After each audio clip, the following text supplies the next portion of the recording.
It is another episode of the Juice on the Cuse podcast. Wes Cheng alongside Jim Stechschulte. Thanks so much for joining us on this Saturday, October 12th, 2024. And has been the case throughout the season. It was another instance of cardiac Cuse, the Orange walking away with a 24-17 win against NC State to improve to 5-1 on the season. But Jim, this was far from an easy game for the Orange. Where do you want to start? They're so stressful. Is this all necessary? Can't they just, take advantage of some good favor and some good play even, and just, win a game instead of making it so close at the end? That would be far too easy, and then people like us wouldn't have jobs. This is true. I mean, how about we start where we normally start with them, the offense, because that's where, tonight a little different, but most of the time that's where the highlights come from with this team to this point in the season. So why don't we just stick with the theme and talk about the offense first? Yeah, Jim, I think, plenty to go around, plenty of credit to go around. And I know you're going to give a lot of kudos to the receivers, and they deserve every bit of that. But I personally want to start with Kyle McCord, because what another great evening he had. 31 for 42, 346 yards, 2 scores, and he was dialed in tonight. The book on him, dating back to his time at Ohio State, has been throwing interceptions at, inopportune times. But he took care of the ball tonight, 0 turnovers.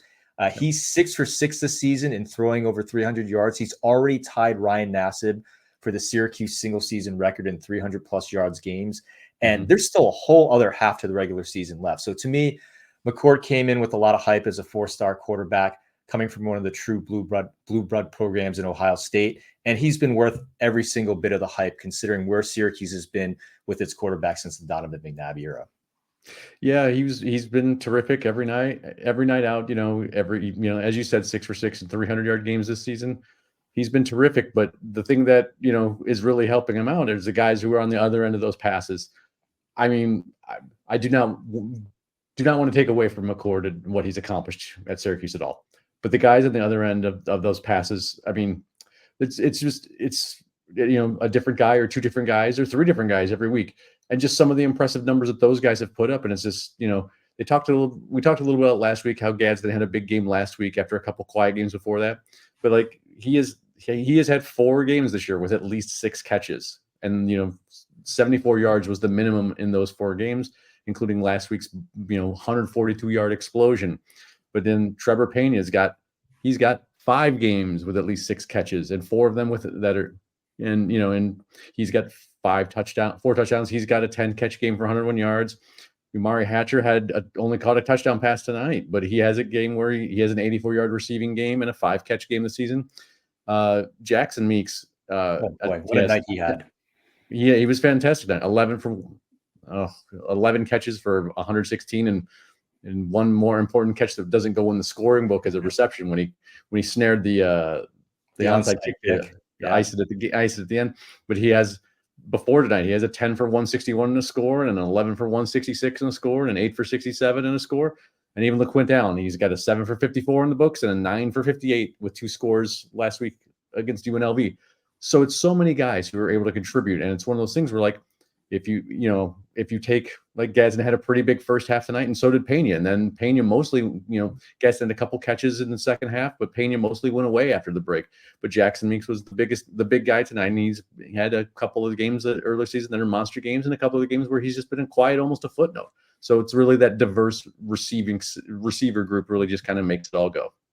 Yeah, and you mentioned this a couple weeks ago in the Georgia Tech win, but you have to give a lot of credit to offensive coordinator Jeff Nixon too. I know you named him the MVP of that game, and I think that holds true here because he called a really great game. Again, McCord has to spread the receivers around, but Nixon put them in positions to get them the ball in great spots. And how about him mixing up the playbook a little bit, throwing Dan Villari dating back to November of 2023, getting him back in the Wildcat, getting him just those couple Wildcat rushes just to mix things up and keep NC State on their heels. And actually one of them went for a first down. So I think a lot of kudos has to go to Jeff Nixon as well for calling a great game. Again, spreading the ball around, getting those guys in the right positions, and also just calling the plays so that Syracuse could score when they needed to. They moved the ball very well, except really in the red zone. Yeah, I actually will. In the takeaways for the game that are coming forward, I do mention Villari and his usage in the direct snap and how it's come back, including one prediction about something that's going to happen. Let's just say let's call it before the end of October with Villari and direct snaps. But again, I think one thing that combining the decisions of Nixon and the efforts of McCord is that short passing game that they were using, because it seemed like every drive was just grinding it out, 8 plays, 10 plays, 12 plays, 16 plays. A lot of it was short passes and picking up 5 yards here, 7 yards here. And a lot of it was to offset Quinn Allen's general struggles. He had a nice statistical line at the end of the game.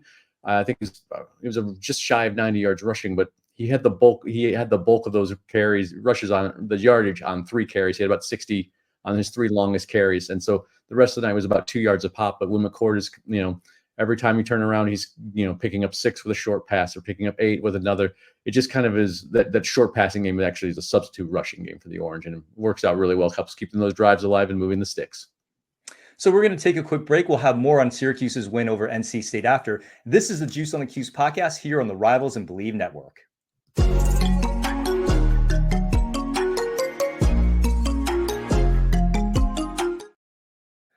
This is the Bet Online read. Bet Online is the world's most trusted betting platform and your number one source for everything sports betting. Every stat, matchup breakdown, even live odds and spreads to bet on during games, with the largest catalog of odds on everything from football, MLB playoffs, NHL, NBA to political props.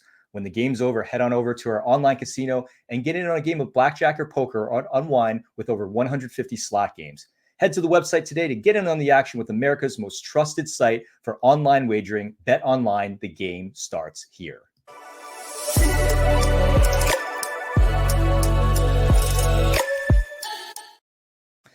Back on the Juice on the Cuse podcast, Wes Cheng alongside Jim Stechschulte, and more to talk about with Syracuse's 24-17 win over NC State. Jim, we started on the offensive side of the ball. Let's go to the defense, because they really provided the impetus to all 3 Syracuse touchdowns with 3 turnovers. And we've talked about this before, but this is a team that hasn't turned the ball over much this season. But Justin Barron had himself a day. He recovers a fumble in the second quarter. Then Devin Grant in the third quarter strips CJ Bailey. That leads to a fumble recovery to put Syracuse up 17-7. And who else but Justin Barron again, this time intercepting a deflected pass. Syracuse capitalizes 8 plays later to go up 24-7. So we talked about this last week about a lack of playmakers on the Syracuse defense outside of Fadil Diggs and Marlo Wax. But with a revamped defensive line, I think in front of them with all these injuries, Barron, he really stepped up. And I didn't even mention his big sack on NC State's final drive that helped him to just that field goal. So I think, great defense all around, but Barron really stepped up tonight. Yeah, I was actually going to ask, do you think they listened to the podcast last week? Because as you said, I was lamenting the fact that they had maxed out at one turnover per game, hadn't had a fumble recovery all season. And then tonight, it was one of those things that actually worked hand in hand with the way the offense was able to kind of dominate the time of possession and keep NC State off the field. And as you mentioned, the turnovers were big. As you said, each one led to a touchdown. So, short field, especially after the Barron interception, because he had I believe it was a 41-yard return to that pick to set up the short field. And, similar to how Deuce Chestnut's pick a couple weeks against UNLV led to that short field and a quick touchdown. It's big. It's a big turnaround. It's a big plus. I mean, the one thing, I'm not trying to complain, but I still would like to see better effort, more results as far as tackles for loss. And I understand that the defensive line right now in particular is shorthanded because Tank Wilson's out and Kevin Jobody's out. So that's a couple starters from the interior of that line who are gone. And so it's going to be harder for them. And it seems like the defense likes to, at least when they have the lead, it seems to be more of a relying on not really sending blitz guys and pressuring. It seems more to be like, we're just going to play a zone and kind of, especially in situations like tonight where it's a freshman quarterback and you kind of want to put it on him, especially as someone who's a dual threat with his legs. You don't want to, encourage him to scoot out of the pocket and break free, because as we saw, Bailey was more than capable of doing that tonight. So I think just the effort, the decision to rely more on zone coverages and not sending, blitzers all the time. I think I'm just going to have to live without really high numbers in the tackles for loss statistical category from this Orange defense. Yeah, and Jim, I just want to point out one other thing is that defense was tremendous in the first half, right? Like I know that NC State got going in the second half, but Syracuse gambled a lot in the first half, sometimes successfully, most times not. You talk about the fourth and short when Syracuse went for it deep in NC State territory rather than take the field goal. And I think there's two reasons for that. One is because the 37-yard field goal that Jaden O would have attempted in that second quarter may not have gone the way Syracuse would have wanted it to. And maybe that's why Fran Brown went for it. And two, Fran Brown trusted his defense. I think he saw something in the NC State offense that he knew that he could take advantage of.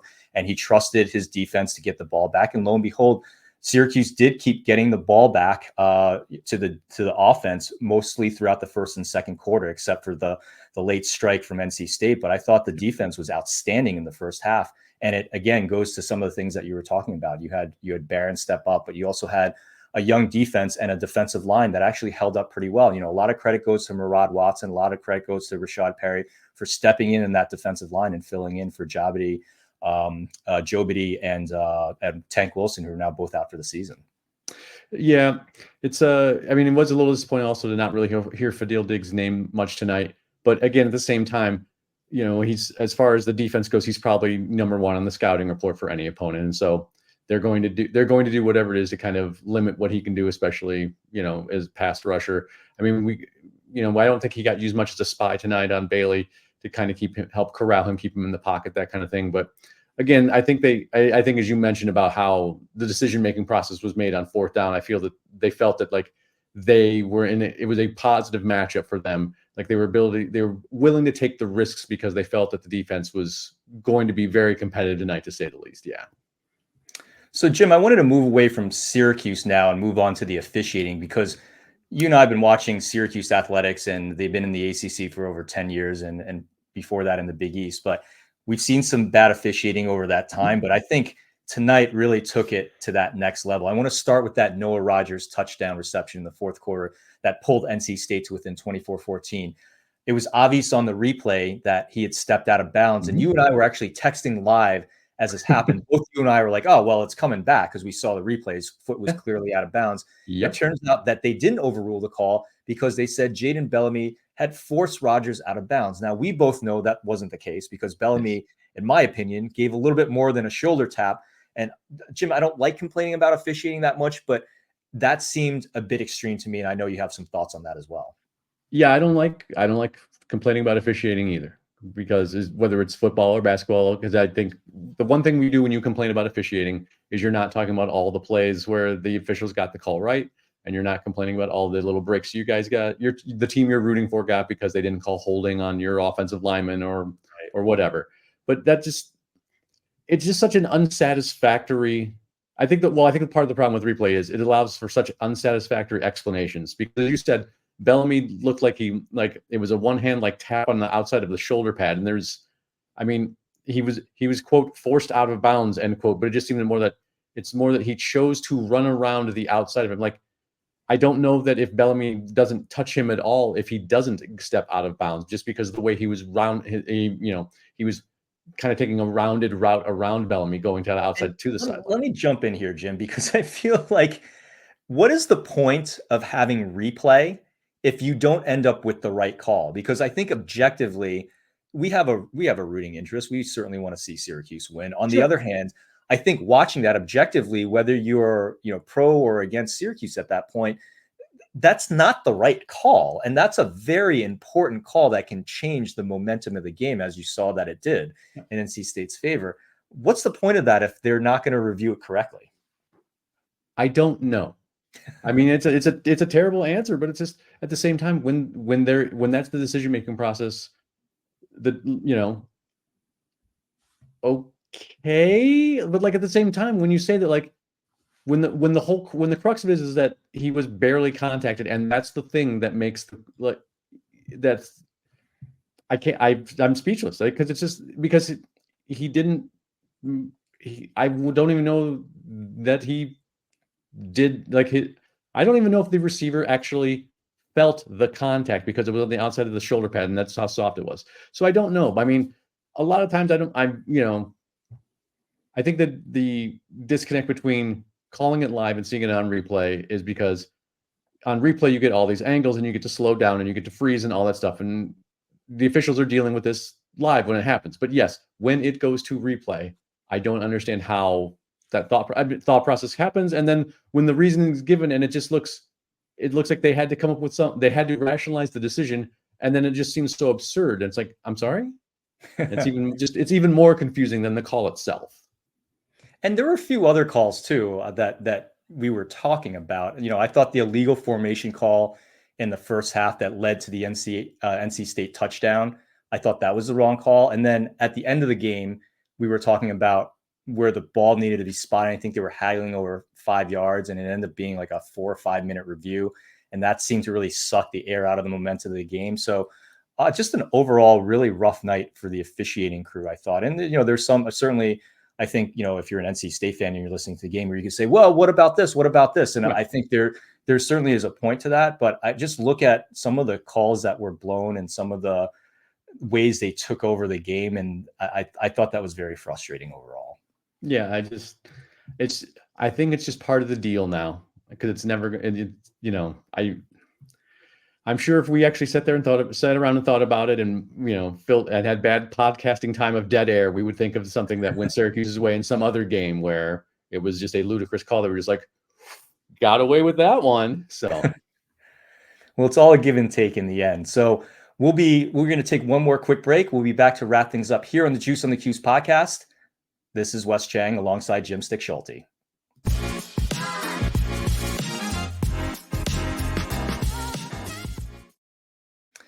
And we're back on the Juice on the Cuse podcast. Wes Cheng alongside Jim Stechschulte. So, Jim, you looked at the schedule for the rest of the season. There are some teams like Pitt who are certainly better than what we thought they were going to be at the beginning of the season. There's some that are worse, like Virginia Tech. So you've done the analysis. What's your take on the remaining schedule? Well, with the bye week coming up this week, and it's too early really to talk about the Pitt game a week from Thursday. I just wanted to look and see where the teams on the remaining on the schedule kind of fit in the national picture. Look at a couple different ranking systems that put everyone on the same table, just to see what Syracuse is going to need to do. Miami, unsurprisingly, probably a couple cuts above Syracuse right now, and then Pitt, who crept in the top 25, and they're now 6-0. They seem to be a step ahead of them too. UConn, I think it's pretty clear that Syracuse will be favored in that game, especially because it's a home game. But those remaining 3 games after Pitt is Virginia Tech at home, and then BC and Cal both on the road. And those games, like I was actually surprised. I'm not so much by Cal, because while they are 3-3 overall and 0-3 in conference, those 3 losses in ACC player by a total of 8 points. They're actually, before today's loss, they were actually 46 in SP plus and 46 in Jeff Sagarin's ratings. Syracuse came into this week 52 in S&P plus and 55 in Sagarin ratings. So that's probably going to be a toss-up game. And BC is pretty much going to be a toss-up too, just because it's on the road. And Virginia Tech, despite being 3-3, they're actually thought of much more highly by both those rating systems, coming in at 36 in both of them. And so I just think it's going to be an interesting closing stretch.